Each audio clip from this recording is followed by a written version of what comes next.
Hi, Howie here. I want to talk to you about talents and gifts. We know the traditional gifts, right, of athletics, singing voice, dancing ability, academic, intellectual.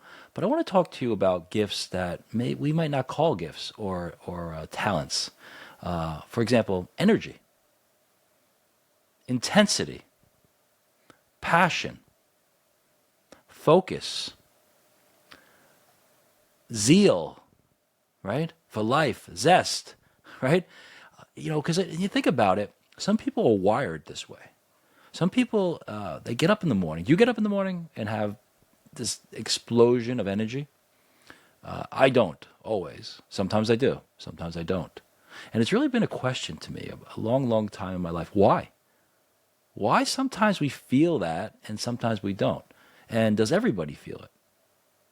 Does everybody experiences? I guess everybody to some extent experiences it. But it really used to make me wonder about the talent of intensity, right?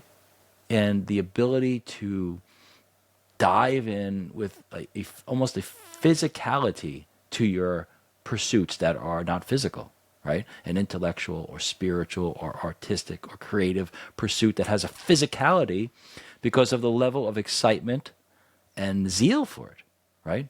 In scripture, zeal for my father's house consumes me, right? Or consumes him, right? That was in the Old Testament, and they recall that piece of scripture when Jesus flips the tables over in the where the money changers are, the tax collectors, right? For in the temple, right? Den of thieves, right? And so it's like, Jesus, that one of those rare moments where he shows this energy. He can't contain his physical energy. He flips the tables, right? He just get out of my father. He's so consumed with love for his father's house, his temple, that he just can't stand the sight and the presence of these people who are exploiting it.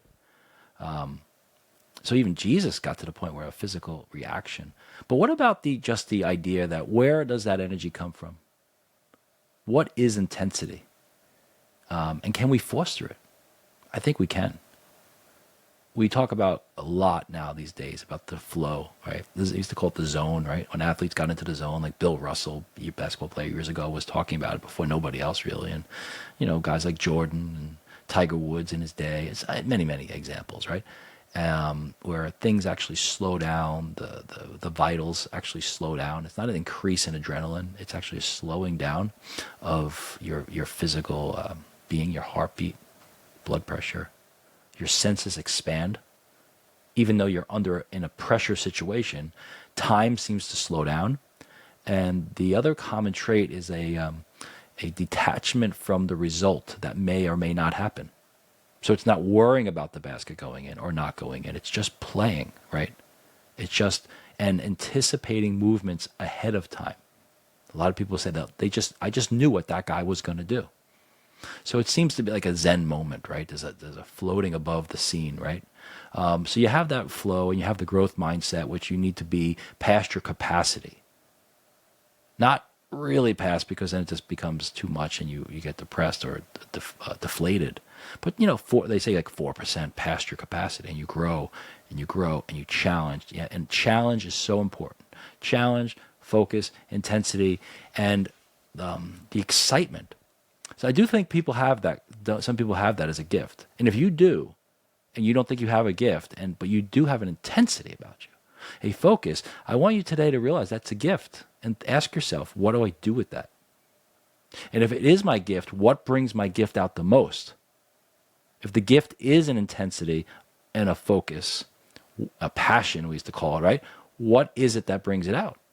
What when I wake up in the morning feeling that, what is it in my life that's setting the conditions for that talent to rise, to be developed and enjoyed? It's exciting. I get so excited sometimes. Like this video is about this topic. There's nothing else in this topic except the topic is intensity and passion.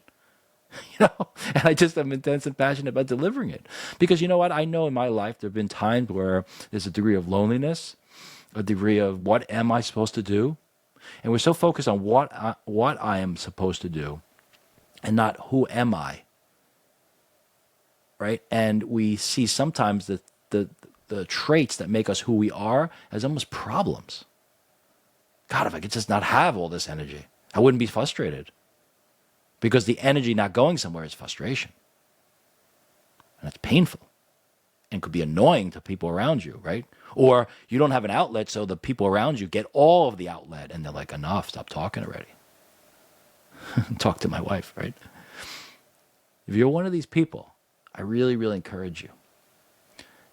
First of all, that energy and that intensity and that desire is a talent as much as any other talent. Ask yourself, what conditions in my life bring that energy out of me? And where does it naturally flow the easiest? And begin to take steps to create the platform for that energy to be exercised on. Right? If someone likes to move their body, maybe it's the stage to dance.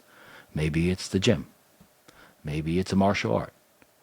Maybe it's singing because the voice needs to come out. I remember that I used to live in Maine, really, really rural part of Maine. And there was a guy that lived up there. He moved up there like 30, 40 years prior. He was like the Ivy League grad guy. And it was in the days where people were like taking off, the hippie movement. And this guy took off, man. And he made a manifesto. It was a one-page manifesto. And it was about how he was going to live, he was going to purchase nothing. No artificial goods and purchase nothing. He was going to live everything on his own. And he went up to this rural part of Maine. He had a piece of land. And he built this house and the root cellar and everything. Even his clothes. He made everything. He had these beautiful buttons that were made out of seashells. You know, and I heard about this guy. They call him the Spoon Man. Because at some point he realized, all right, I need some things. And then he made some exceptions that he had to purchase certain things, but he could only purchase them from a local producer. So he would make spoons, wooden spoons. And he would sell, he'd come down into town and he would sell some spoons, he'd get some money, and he would buy the things that he couldn't get locally. Okay? Again, nothing artificial, and it would have to be produced locally. He also, like, he would go down, it was a beach by us, and you'd see him down there, you know, and he would collect the seaweed and dry it out, and he was fascinating. So I wanted to meet this guy, I met him. He was awesome. You know what? I thought he would be like dirty, and he was so clean. I remember that. He had this beautiful shirt on. He made himself. He had like the wheel thing, and you know, you weave your own clothes. It was fascinating. And he read all the time, and we became, you know, friendly. And one day we were talking, and he said so simply, it's almost like a bumper sticker, but like when certain people say things in certain contexts, it takes on such substance. And he said, you know, some people just need to dance. And if they don't, they die. Okay? Some people just need to dance. And if they don't, they die. That's right there. I think of him. I guess his dance was living that way, or he'll die. And but it's really, that summarizes what our talent is. It's a double-edged sword, right? Because if it's not used properly or it doesn't have an outlet, it could be so painful. But when it is, it's bliss, right? Joseph Campbell used to say, "Follow your bliss."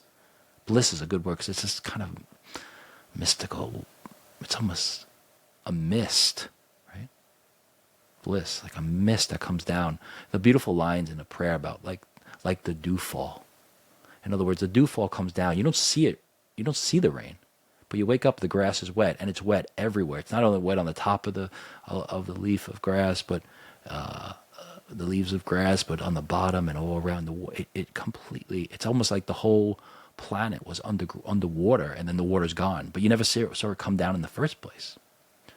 Like bliss is that. Bliss comes down upon your life, and it just touches every part of your life, and it's a deep joy, not a happiness. Oh, I'm happy today. I'm cackling at the bar. No, a deep joy, a deep bliss, which, like the dewfall, comes down and touches the hard work, the sacrifice, the pain, and makes it all joyful. The 90% of the work, the 99% work, right? 1% talent, 99% work. The 99% work And sacrifice becomes joyful because the bliss, like the dew fall, comes down. But how do you get the bliss? We need to know who we are. We need to look at what frustrates us and re-engineer it, right? Or reverse engineer it. Why am I frustrated? Because this feeling is hitting this wall. So instead of focusing on the frustration, focus on the feeling. Focus on this energy. I have this energy and I can't use it. Okay, where's the energy coming from? The energy's good. Don't ever ask for the energy to be taken away. That's life force. So take it and then say, okay, what situations created this energy? And where, if I could close my eyes and create a situation right now, what would that situation be to flush out this energy? And you know what's beautiful about that energy? If you find a place to flush it out, you know, like on a human level, you're afraid that you'll run out of it. Like you have a container of water with a hose, and you let the hose run it, like the water's going to run out. The great thing about this is that when you're tapping something, it never runs out. It's like worrying about the dewfall running out. It doesn't happen. It's awesome. Be intense. Be passionate. If you're frustrated, God bless you. You're halfway there. Take the frustration, isolate it, grab the energy out of it, and use your mind and sit. Where would I put that energy? Don't focus on the obstacle. Focus on the waterfall. I love you guys. Have a great day. Hope this helped.